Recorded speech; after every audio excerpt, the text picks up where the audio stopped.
ખેડૂત મિત્રો સાવધાન, હાલની અંદર આપણા ગુજરાતની અંદર નકલી ડીએપી અને યુરિયા બનાવતી કંપનીઓને ઝડપવામાં આવી છે। તો મિત્રો આ કાળાબજારી કરતી કંપનીઓને હાલની અંદર પકડવામાં આવી છે અને એની અંદર 4 માણસ પકડાયા છે, જેના હાલની અંદર જેલની સજા કરવામાં આવી છે। તો ખેડૂત મિત્રો હવે હાલની અંદર આ બધા ખેડૂતોને છેતરવાના ધંધા માંડ્યા છે અને આવો આ નકલી યુરિયા અને ડીએપી તમારા ખેતર સુધી ના આવે તો એના માટે તમારે શું કરવું એની હું તમને 4 પ્રોસેસ બતાવું છું। તો એના માટે સૌપ્રથમ તમારે યુરિયાને લઈ લેવાનું છે અને એને પાણીની અંદર થોડીવાર માટે ઓગળવા દેવાનું છે। જો તમારો અસલી યુરિયા હશે તો ઝડપથી તે ઓગળી જશે અને જો નકલી હશે તો એના અમુક કાળા કલર જેવા ક્ષાર હશે તે પાણીની અંદર જો નીચે બેસી જાય તો તમારે સમજી જવાનું છે કે ભાઈ આ નકલી છે, અને અસલી હશે તો તે સંપૂર્ણપણે શુદ્ધ રીતે એની અંદર ઓગળી જશે।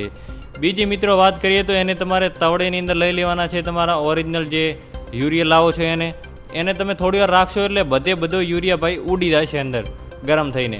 જો તમારો નકલી યુરિયા હશે તો કાળા કલરના ભાઈ ક્ષાર તમારા તવા ઉપર પડ્યા રહેશે। બીજી ખેડૂત મિત્રો એની વાત કરીએ તો તમારે યુરિયા ચકાસવા માટે તો યુરિયાને તમારે મુઠ્ઠીની અંદર થોડી વાર માટે રાખવાનો છે।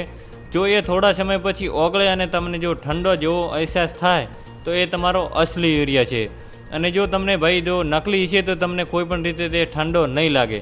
તો ખેડૂત મિત્રો આ હતી તમારા યુરિયાને ચેક કરવાની પદ્ધતિઓ। તો તમને આ કેવો લાગ્યો આ વિડીયો એ ફટાફટ કોમેન્ટ કરી દેજો અને બધા ખેડૂત મિત્રો સુધી શેર કરી દેજો, જેથી ગુજરાતનો કોઈ પણ ખેડૂત આની અંદર છેતરાય નહીં અને બધા ખેડૂતો સાવધાન થઈ જાય।